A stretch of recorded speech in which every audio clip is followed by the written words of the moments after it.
step prayer. Rob? And the third step prayer, which is on page 63 of your big book. Hope everybody's got your big book handy. God, I offer myself to thee, to build with me and do with me as thou wilt. Relieve me of the bondage of self, that I may better do thy will. Take away my difficulties, that victory over them may bear witness to those I would help of thy power, thy love, and thy way of life. May I do thy will always. Excellent. Thank you, Rob. Okay. Well, we'll jump right in. Today we're on page 104, and it is the chapter 8, and it is Two Wives. And before we get started, Rob, if you'll read the small print at the bottom of that page, please. Of course. This is where the asterisk is at the bottom. Written in 1939, when there were few women in AA, this chapter assumes that the alcoholic in the home is likely to be the husband. But many of the suggestions given here may be adapted to help the person who lives with a woman alcoholic, whether she is still drinking or is recovering in AA. A further source of help is noted on page 121. Okay, so I think as a disclaimer, and it's obvious to everybody that really this would be to spouses or partners, better halves, boyfriends, girlfriends, that sort of thing. In today's cultures and societies, it certainly is a mixed bag, more so than ever. So it is a bit dated, but if we kind of look past that, then we will gain, I think, a better understanding of what is included in this. The other thing is, we just mentioned just before we got started, there's a lot of good material in here for sponsors. So kind of an advanced part of the book in the sense that we're not necessarily dug in and talking about specific steps or anything like that, but now we are in an area where this is providing assistance to the alcoholic by someone, and so I'm excited to jump in. All right, Rob, let's go ahead and get started. Okay, Two Wives. With few exceptions, our book thus far has spoken of men, but what we have said applies quite as much to women. Our activities in behalf of women who drink are on the increase. There is every evidence that women regain their health as readily as men if they try our suggestions. But for every man who drinks, others are involved. The wife who trembles in fear of the next debauch, the mother and father who see their son wasting away. Let's go ahead and go to the end of this next one. Okay. Among us are wives, relatives, and friends whose problem has been solved, as well as some who have not yet found a happy solution. We want the wives of Alcoholics Anonymous to address the wives of men who drink too much. What they say will apply to nearly everyone bound by ties of blood or affection to an alcoholic.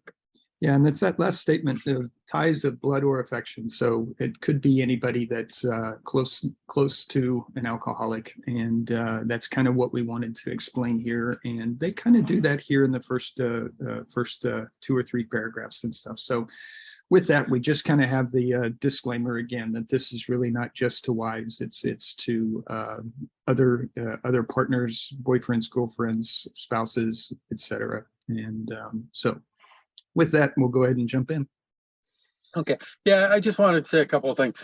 I always call this chapter to spouses because, we know that the fellowship is basically men and women now. It certainly isn't all men like it used to be at the beginning. This was written by Bill W. Uses as a guide for sponsorship. Shows how to deal with someone who drinks, who is trying to get sober, or who has just gotten sober. As wives of Alcoholics Anonymous, we would like you to feel that we understand, as perhaps few can. We want to analyze mistakes we have made. We want to leave you with the feeling that no situation is too difficult and no unhappiness too great to be overcome. We have traveled a rocky road. There is no mistake about that.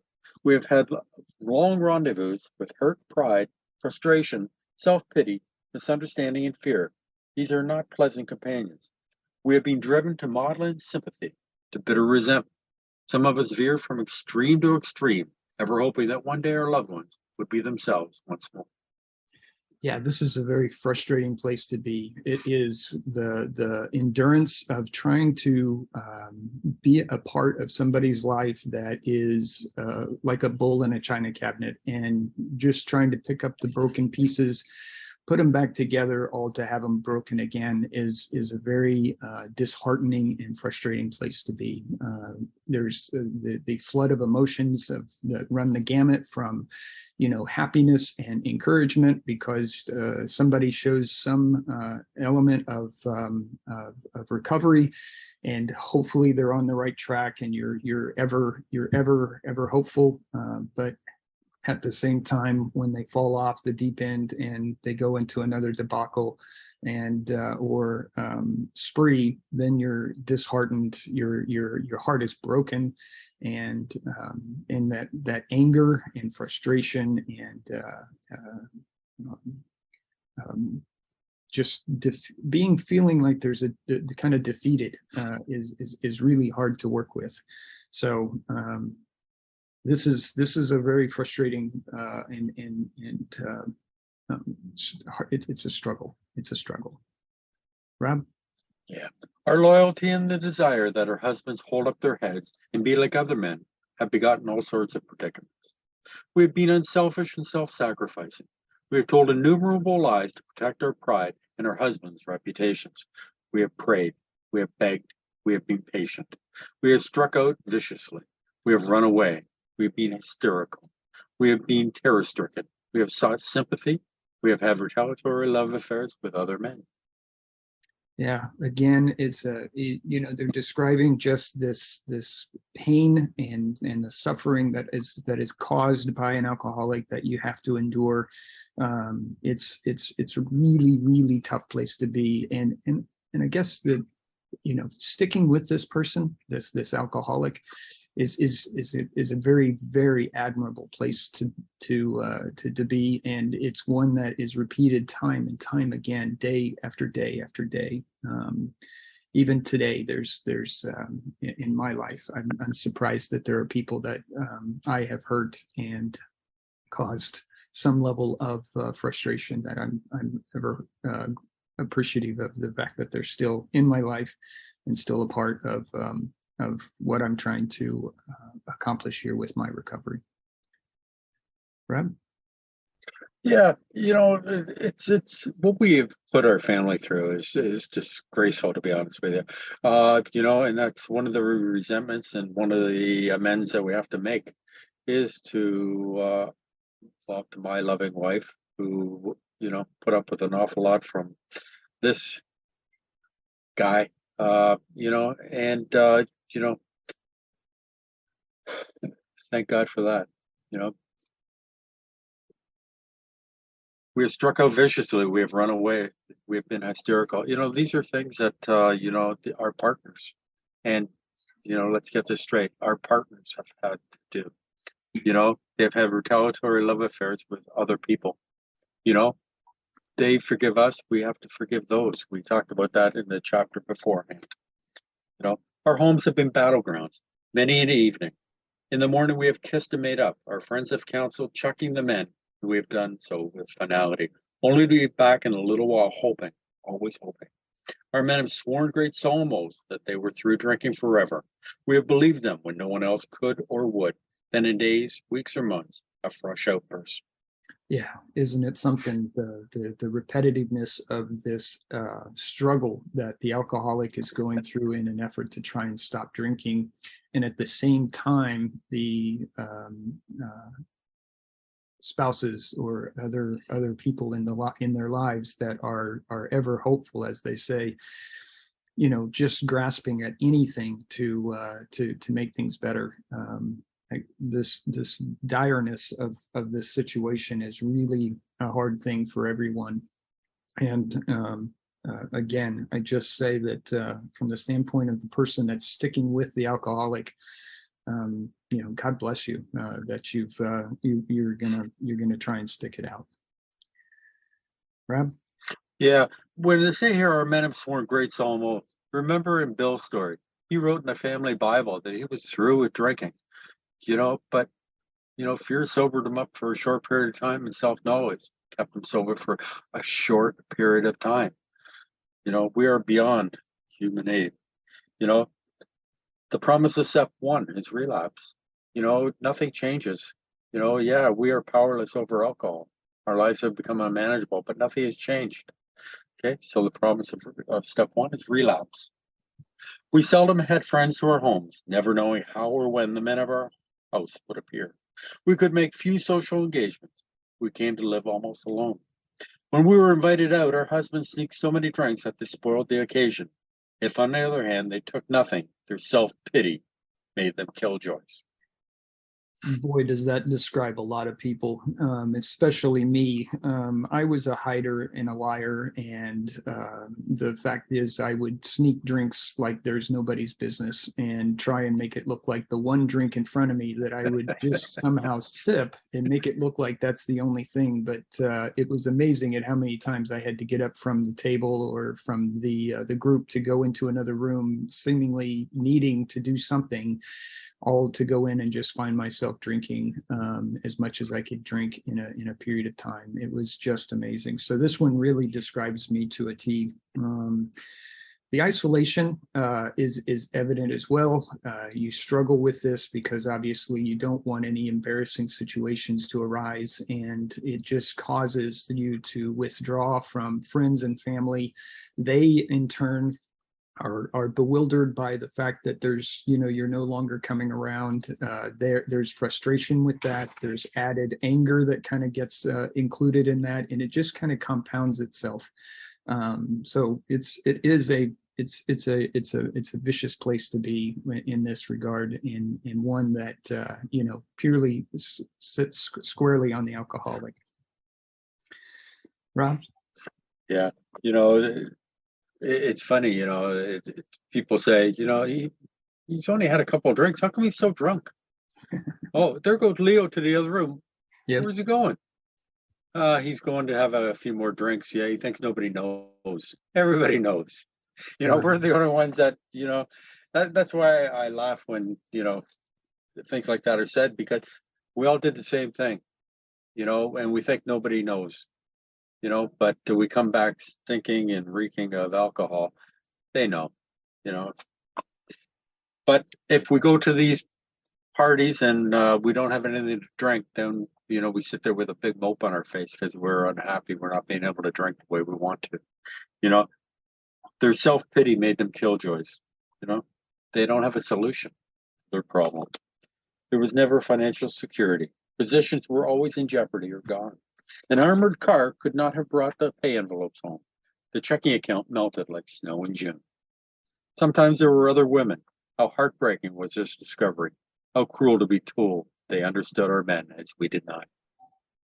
Yeah, first and foremost, with regard to the financial side of things, it is a drain on finances. I was amazed when my wife would tell me about how much money we spent on alcohol when we'd go out to, a restaurant for dinner or something like that. It was just unbelievable, which was more than 50% of the cost of the meal was just in drinks. And there might not have even been that many drinks. It's just expensive. And the frequency of buying a bottle of alcohol and downing it within a day or two, and then turning around and doing it again and again, it adds up. It's just an amazing amount of money that gets poured into this habit, and it's crazy as to how much it actually costs. And speaking of costs, the finding somebody else, it's really just finding another probable alcoholic or drunk that's just a drinking partner, somebody that is in their own capacity and in way, or looking for somebody just to hang on to and stuff. And so misery loves company kind of thing. You find somebody else that you think, understands you better. It's really a fallacy. Really a fallacy. Rob? Yeah, I isolated, drank down in my basement. It was cheaper to drink that way. And when I isolated and pushed everybody else away, I didn't have anybody saying, "Don't you think you've had enough? Do you really need another one?" And that, that's why we isolate, so we can do what we want and have nobody to answer to until our life becomes so lonely. We don't see it until it's all gone. The bill collectors, the sheriffs, the angry taxi driver, the policemen, the bums, the pals, and even the ladies they sometimes brought home. Our husbands thought we were inhospitable, joy killer, nag, wet blanket. That's what they said. Next day they would be themselves again, and we would forgive and try to forget. Yeah, ever hopeful. It's ever hopeful, but my gosh, all of the ancillary people that are involved in the support, if and I'll use the word support, it's not really positive support, it's negative support in the in our drinking careers. But all of the people that are hangers on and coming around and doing things. What a place to be, and how frustrating it is to be the spouse that is trying so hard to be supportive and actually be there for their alcoholic spouse. Rob? Yeah, you know, the things we say when we have had way too much, and especially in blackouts. You know, the things we wish we could take back that we wish we had never said. You know, people don't forget, you know, even though they try. You know, and this is, you know, why we push people away, because we don't want to hurt them anymore. We have tried to hold the love of our children for their father.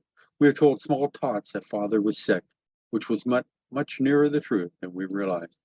They struck the children, kicked out door panels, smashed treasured crockery, and ripped the keys out of pianos.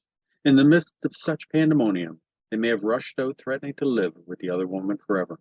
In desperation, we have even got tied ourselves. The drunk to end all drunks. The unexpected result was that our husbands seemed to like it. What a dark place to be, and one that is just a struggle. And there's not much more a better way of just saying it is it just it is just not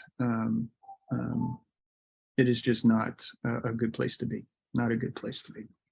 Rob? Yeah, you know, Bill here is painting a picture of what we do to our families and our loved ones. You know, the negativity of our drinking. You know, how much we have hurt other people. You know, the Dr. Jekyll and Mr. Hyde that we become when we get drunk. You know, you know, there is some positivity coming along. So, you know, put a smile on your face. It's all gonna get better. I promise you that. Perhaps at this point we got a divorce and took the children home to father and mother. Then we were severely criticized by our husband's parents for desertion. Usually we did not leave. We stayed on and on. We finally sought employment ourselves as destitution faced us and our families. Yeah, hard decisions, big decisions, situations where you're looking for some level of support. It's not there. Other people are criticizing you. That's just, you know, it's a no-win situation, and one that is a very difficult place to be. Very difficult. Right? Yeah, and in all honesty, you know, times have changed an awful lot. Back in the 30s, divorce wasn't as popular. That's a terrible word to use. It wasn't as much as it is today, that's for sure. So, but these people, you know, for women to work back in the 1930s, they usually stayed home, looked after the children. And so for them to go out and look after the household. Remember that Lois worked at Macy's, making $18 a week when Bill couldn't find work for 5 years. You know, it's tough. You know, and Bill would steal out of her slender purse in order to get money to go drinking and to do what he was doing. We began to ask medical advice as the sprees got closer together. The alarming physical and mental symptoms, the deepening pall of remorse, depression, and inferiority that settled down on our loved ones. These things terrified and distracted us. As animals on a treadmill, we have patiently and wearily climbed, falling back in exhaustion after each futile effort to reach solid ground. Most of us have entered the final stage with its commitment to health resorts, sanitarium, hospitals, and jails. Sometimes there was screaming, delirium, and insanity. Death was often near. Yeah, we are talking about a very serious case of alcoholism, and you know, you would think that going to a facility, recovery center, or something like that would be there'd be some type of a break and some quietness and that type of thing. And certainly, I would say that there is, but at the same time, the worry and the concern would mount, and you would actually be just as much on edge to see if whether or not this was going to stick, this was really going to work.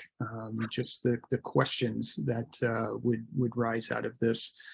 Um, but you know, at this point in time, a person that is most likely constantly drunk and in a blackout or brownout stage of their lives certainly was in a place that they were really, really at the end. At the end. Rob? Yeah, Bill here says animals on a treadmill. You know, I always think of the hamster on the wheel, going around and around and around and around, doing the same thing over and over again. Can't get off that wheel, you know. And this is what Bill is showing. He's showing the futility of it. You know, how trying to do it on your own, you know, they quit. Okay, that's great, but there's no, these people don't have a solution. We are the fortunate ones. We have a solution. Okay, we have our 12 steps that we can do.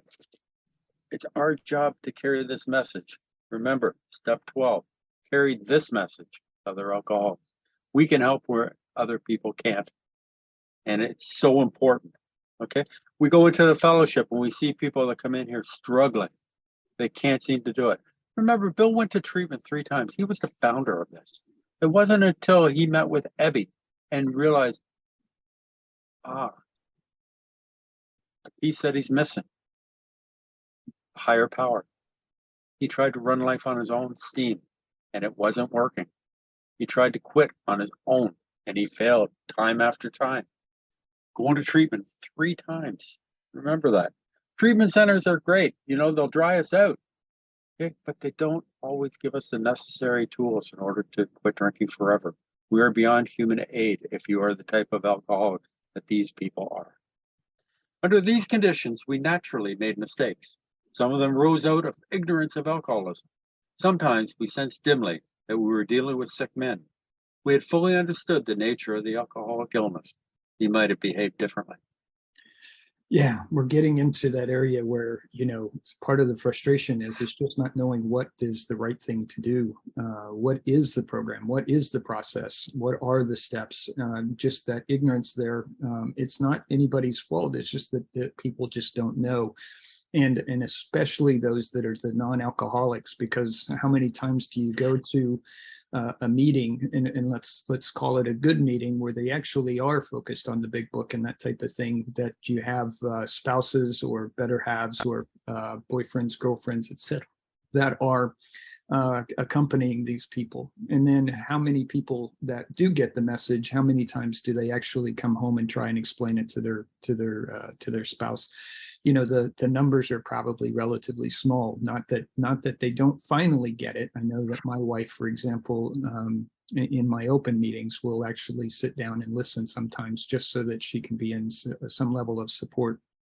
But there it is, you know, that ignorance of alcoholism, which is just rampant, and it's why we do what we do, and it's why we have these meetings like we have, in order to get that word out so that people can be less ignorant and more educated with regard to the program. Rob? Yeah, I came into the fellowship thinking that they would be able to tell me what I needed to do in order to drink like a gentleman. That's what I thought AA would do.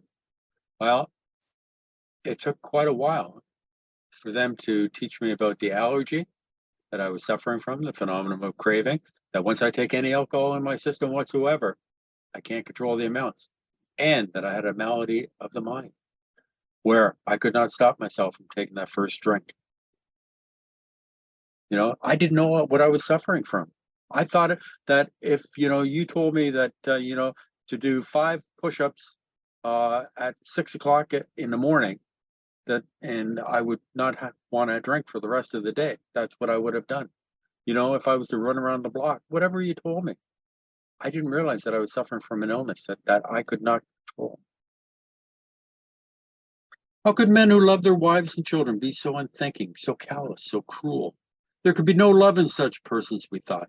And just as we were being convinced of their heartlessness, they would surprise us with fresh resolve and new attentions. For a while, they would be their old sweet self, only to dash the new structure of affection to pieces once more.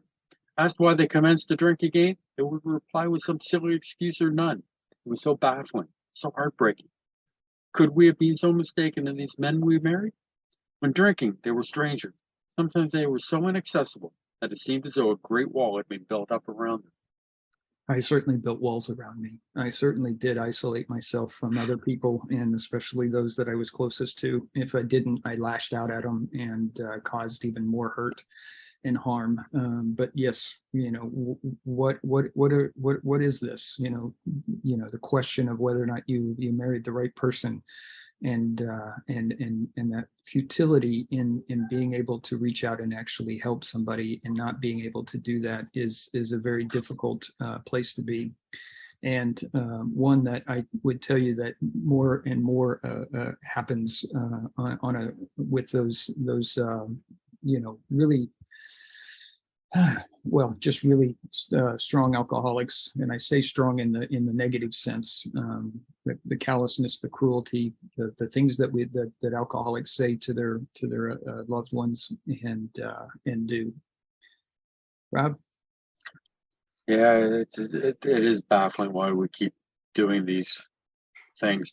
You know, the silly excuses that they talk about, you know, it was so baffling. We read about baffling on page 34, page 58, page 26. You know, we're baffled by why we keep doing it. We dash the new structure down on our heads. Why? So that we can drink the way we want to drink. You know, and a lot of times we don't even realize why we're doing it. You know, we come up with silly excuses why, we're doing it again. Well, I had a good day. Well, I had a bad day. You know, the sun was shining, the sun wasn't shining, it was raining, it was snowing. Come up with 1,001 excuses. And even if they did not love their families, how could they be so blind about themselves? What had become of their judgment, their common sense, their willpower? Why could they not see that drink meant ruin to them? Why was it when these dangers were pointed out that they agreed and then got drunk again immediately? Yeah, it's a frustrating place for the alcoholic. We've learned time and again through the book about the futility and the lack of power, and that just breeds confusion and contempt with others around you, because they can't understand why you can't just stop drinking, why you can't just control your drinking just like everybody else seems to be able to do, and you can't.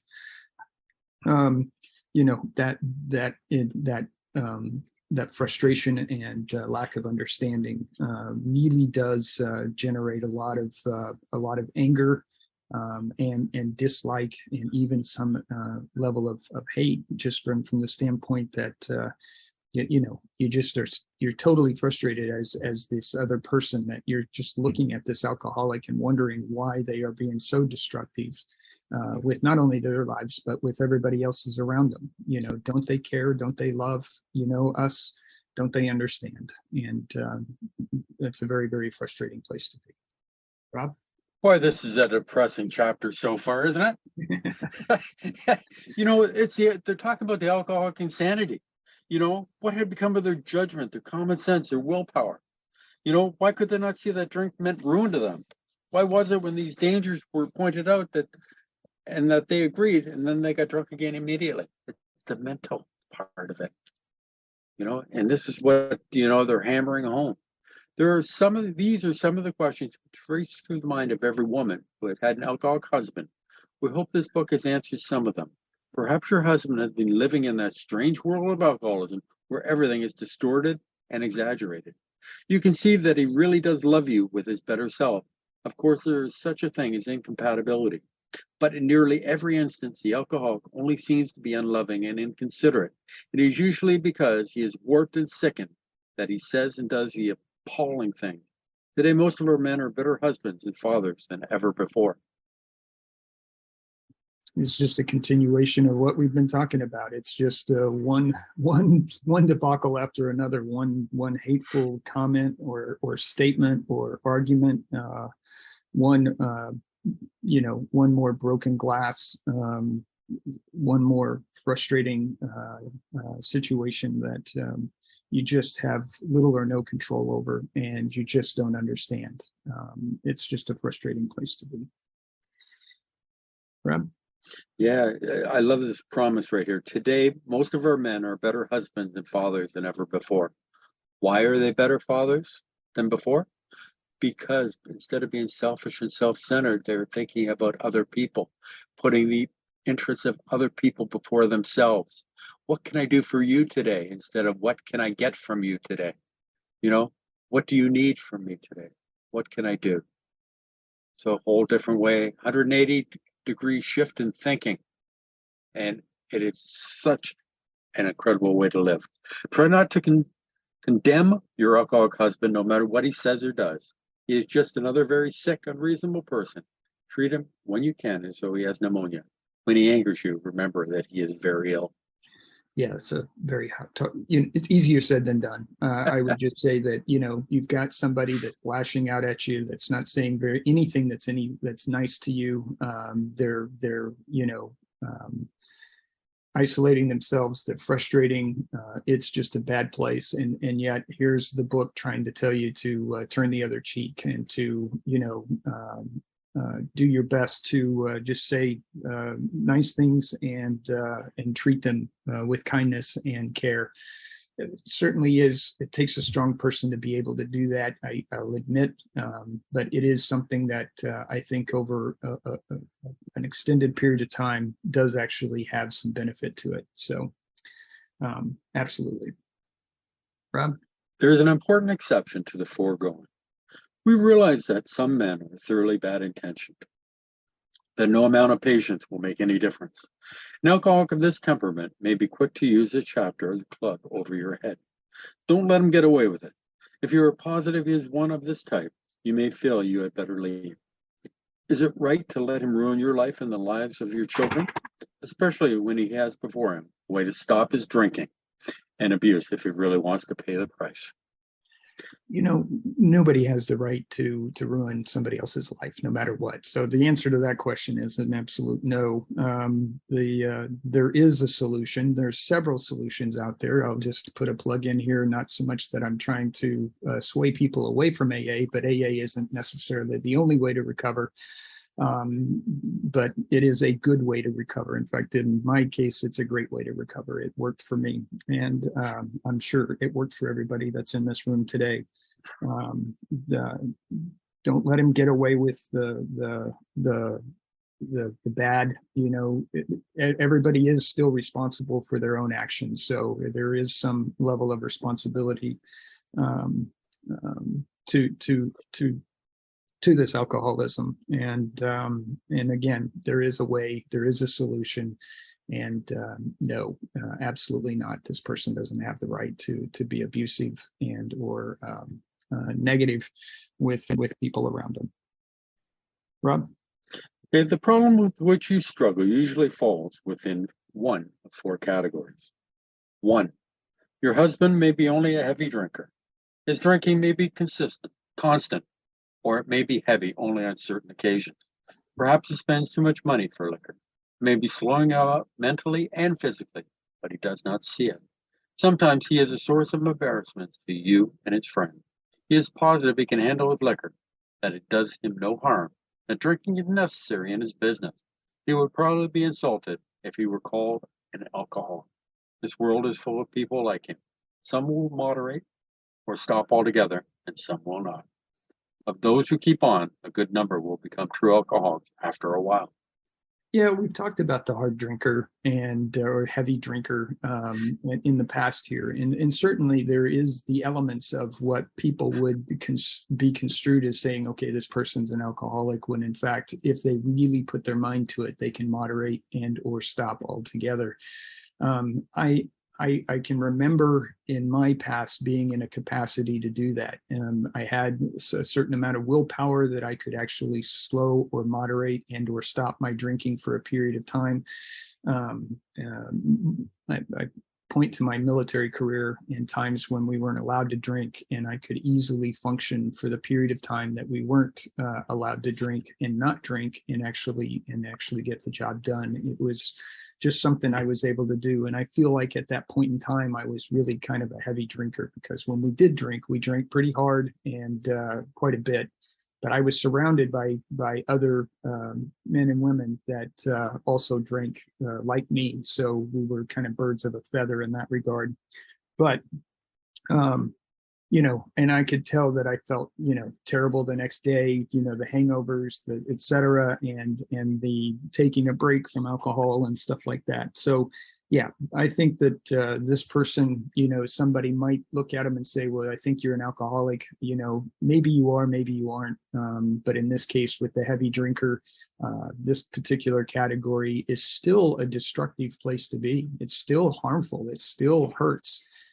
There's still a high level of frustration, especially when you get into a situation that's a social setting and you're embarrassing people around you and that type of thing. So, you know, really, it has the trappings of being an alcoholic, even if it isn't really an alcoholic. So this category is still one that you know, could benefit from this book in a great way.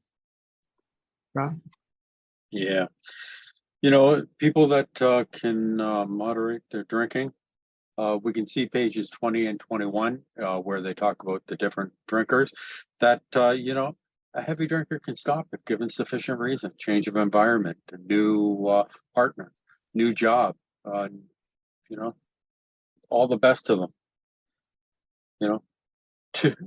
No, this is type 2. Your husband is showing lack of control, where he is unable to stay on the water wagon, even when he wants to. He often gets entirely out of hand when drinking. He admits this is true, but is positive that he will do better. He has begun to try, with or without your cooperation, various means of moderating or staying dry. Maybe he is beginning to lose his friends. His business may suffer somewhat. He is worried at times and is becoming aware that he cannot drink like other people. He sometimes drinks in the morning and throughout the day also, to hold his nervousness in check. He is remorseful after serious drinking bouts and tells you he wants to stop. But when he gets over the spree, he begins to think once more how he can drink moderately next time. We think this person is in danger. These are the earmarks of a real alcoholic. Perhaps he can still tend to business fairly well. He has by no means ruined everything. As we say among ourselves, he wants to want to stop. Yeah, and I've been in this place as well, and I would describe it as a frustrating place for myself as well as others around me, because at this point, no matter what I say, it's what I do, and what I do is I continue to drink, and it's frustrating because I feel like that I've lost control. I don't. This person may hasn't admitted to himself that he's got a real problem, even though they are acknowledging by doing and showing that they actually have a problem. So I think we're in a transition period here where you've got you are an alcoholic, and you've got, you know, you're unable to stop.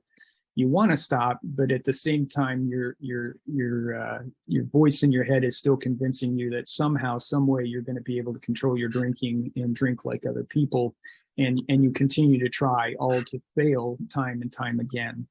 So it's a frustrating place, not only for the spouse and the others that are around the alcoholic, but in this case, I think this is a really, really tough time for an alcoholic, because they're coming to terms with their own problems, and they may or may not have really admitted it to themselves at this point.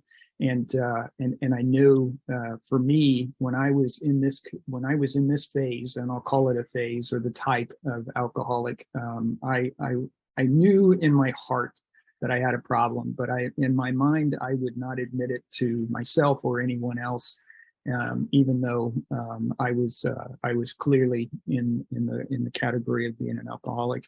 and knew that there was going to be no end to it at that point, that I was not going to be able to control it no matter how hard I tried, but I tried and again anyway. Rob? Yeah, type 3. This husband has gone much further than husband number 2.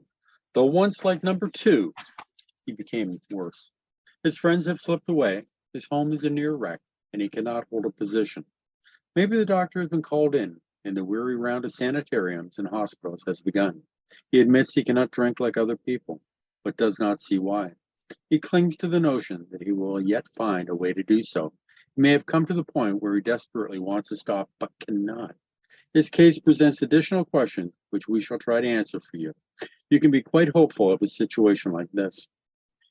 Yeah, so I look at this as being a quieter time because the drunk is passed out and is in bed or on a couch or someplace in the house that is and completely inebriated with alcohol, and is basically just as soon as they wake up, they're looking for another bottle, another drink, and as soon as they start drinking again, they pass out again. And obviously, there are no friends anymore at this point. There may or may not even be a job at this point. Most likely there's not. They're at a point where they're incoherent, and things are just in a really bad place. Maybe they get to a hospital, and in this case, an inpatient care followed up by a recovery center is probably most likely the best thing to happen for this person in order to be able to get to a point where they can actually be monitored and tracked by a professional as they go through their drying out period and go through the DTs, etc. But nonetheless, this is what I call probably that really dark but very quiet time, because of the fact that the drunk is most likely completely passed out and incapacitated. Rob? Yeah, at the bottom of number 3, it says you can be quite hopeful of a situation like this. Why can you be hopeful? It's because a few lines up, he said, he admits he cannot drink like other people, but does not see why. If we can get to this person and teach them about alcoholism, teach them about the 12 steps, this person can be helped because they're looking for a solution. The problem is a lot of people don't know what the solution is. They just think it's self-will. Their self-will is just not working for them. So we can get to these people, we can help them because they are looking for the solution. Type 4. You may have a husband of whom you completely despair. He has been placed in one institution after another. He is violent, or appears definitely insane when drunk. Sometimes he drinks on the way home from the hospital. Perhaps he has had delirium tremens. Doctors may shake their heads and advise you to have him committed.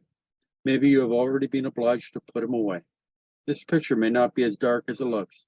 Many of our husbands were once just as far gone, yet they got well.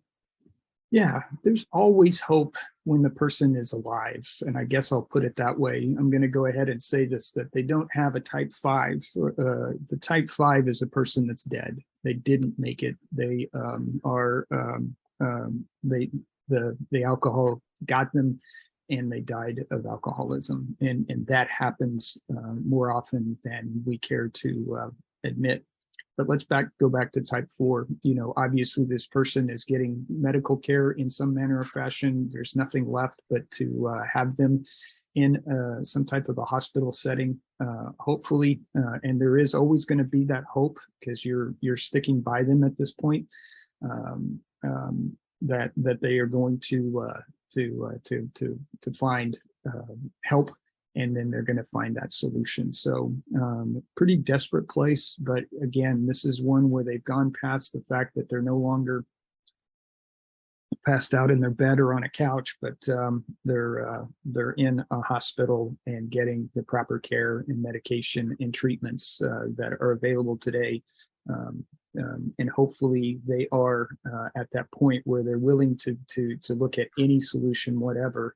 And hopefully they find the program of AA as one of those solutions that they can hopefully try. Rob?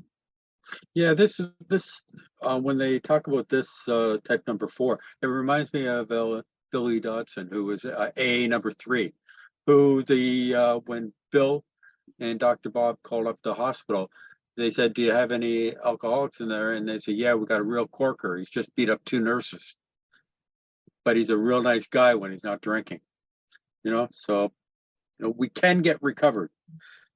Let's now go back to husband number 1. Oddly enough, he is often difficult to deal with. He enjoys drinking. It stirs his imagination. His friends feel closer over a highball. Perhaps you enjoy drinking with him yourself when he doesn't go too far. You have passed happy evenings together, chatting and drinking before your fire. Perhaps you both like parties, which would be dull without liquor. We have enjoyed such evenings ourselves. We've had a good time. We know all about liquor as a social lubricant. Some, but not all of us, think it has its advantages when reasonably used. Sure. And again, I go back to my military career. When I would go and drink, we would drink hard. I was around people that were like-minded and, slap on the back, shoulder to shoulder, raise a glass. It was a fun time, even if we got to get into shenanigans and some wrestling matches, et cetera, et cetera. It was quite the time. And yeah, there were times that I drank with my spouse, and we drank too much and felt it the next day. It was a time that it was. Alcohol is it is a social lubricant, but it also is very, very difficult to monitor and manage, as far as taking it too far, especially for somebody that's a hard or heavy drinker. So they difficult to deal with, especially if this person hasn't at all been convinced that they've got a drinking problem. They don't believe they have a drinking problem. They think that they're doing just fine. And when you start to question that, then there is that retaliation and that rebellious kind of attitude that gets brought to the surface. And it is difficult to deal with. It is very, very difficult to deal with. They're usually very curt and short with you and dismissive, and it is a frustrating place to be. Rob? Yeah, the difference between the 4 types, well, the 5 types too, if you really want to put dead in there, is the degree that the drinker wants to stop.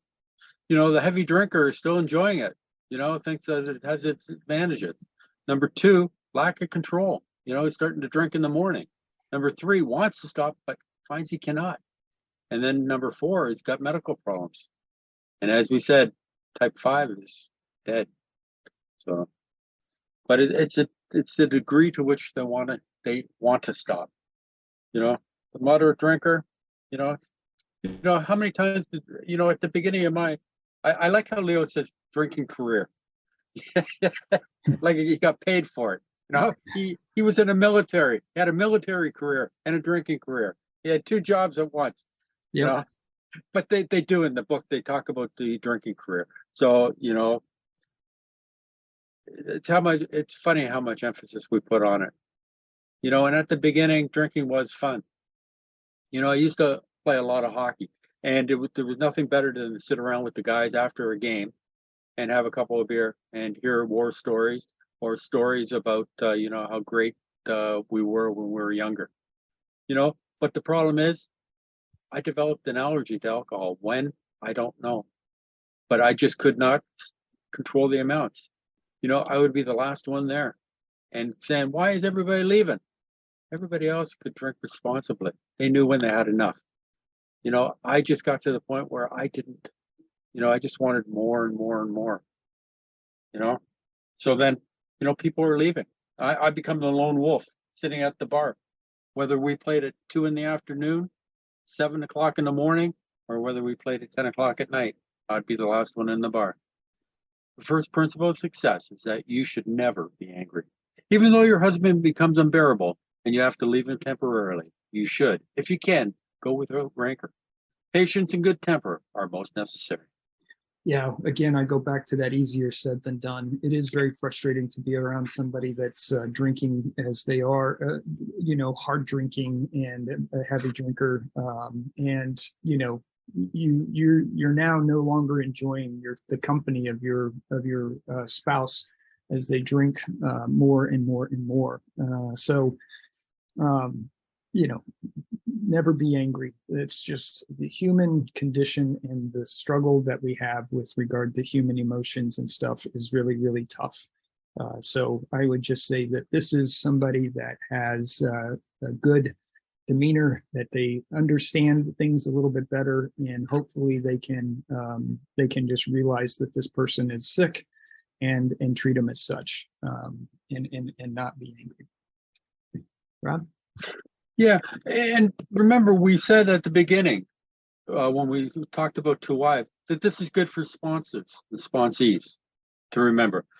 And if your sponsee goes out, you know, we don't fire them, we don't get rid of them. You know, that's what alcoholics do. We relapse. Okay, so have patience and good temper. Okay, we work with them. Okay.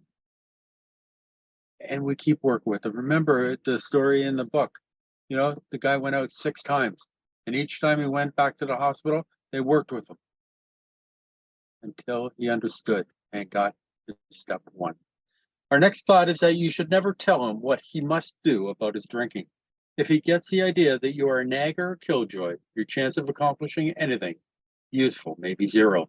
He will use that as an excuse to drink more. He will tell you he is misunderstood. This may lead to lonely evenings for you. He may seek someone else to console him, not always another man. Yeah, and you know, this is that situation where it's hard not to. It's hard not to, you know, at least ask, hey, would it be all right if you didn't drink tonight? Or could you just control it by drinking only 2 or 3 drinks, that kind of thing. It could be that simple or that innocuous. Or on the other hand, it could be that you are coming at the person and saying, look, you can't drink. I don't care what it is that you think you are doing. Your drinking is a problem, and you have a problem, et cetera, et cetera. I know that I retaliated at that. I was like, oh yeah, I'll show you. And I would get the, you know, the heckets, as I used to say, and drink and ultimately by my, you know, thinking I'll show you, I can drink 3 drinks and quit, you know, or something to that effect, and then find myself on drink 6 or 7 going, okay, and I guess I can't really do that. But nonetheless, I was right back there drinking again. And part of it was I used it as an excuse because you were on my case about it. And I certainly was bad about doing that. So, and at the same time, I did use some excuses that I was better because, you know, in discussions, because I would drink, and, you know, it wasn't until my wife recorded me one time and I realized that I thought I was in a conversation, but the stuff coming out of my mouth was not what I thought was coming out of my mouth. So no, I can't carry on a conversation and be better off because I've been drinking. It actually gets to the point that it's almost, well, it is destructive, but it's you know, incomprehensible. So with that, I think what we'll do, Rob, is bring Bill into it at this point, and we'll stop there and pick back up next week. Bill.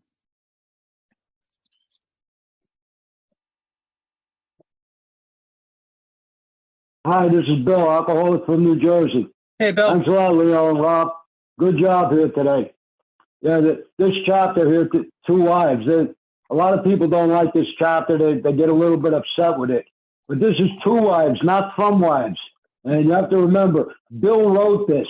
And what he was doing here, he was trying to, this is not about like man versus woman. This is about the sane person dealing with the insane person. So it makes no difference whether it's a wife or a husband or a sponsor or a friend or a coworker or whatever. Anybody that's dealing with an alcoholic can use this chapter as instructions or suggestions on how to deal with the alcoholic. Basically, what he's saying is he's giving us suggestions here on what's the best way to help an alcoholic stay sober. And like Rob talks about all the time, the pause.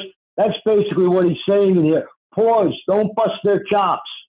Because if you bust an alcoholic's chops, we just go back out and drink over that. We use that as an excuse to drink. You have to remember the dynamics in AA have changed today. When they wrote this book, they had the first 100. Probably 99 of them were men, and there was 1 woman. So the chapter would be written to wives because that way it would affect the most of the alcoholics that they had at the time. Today it's different. It could be called to spouses or significant others or to anyone dealing with an alcoholic.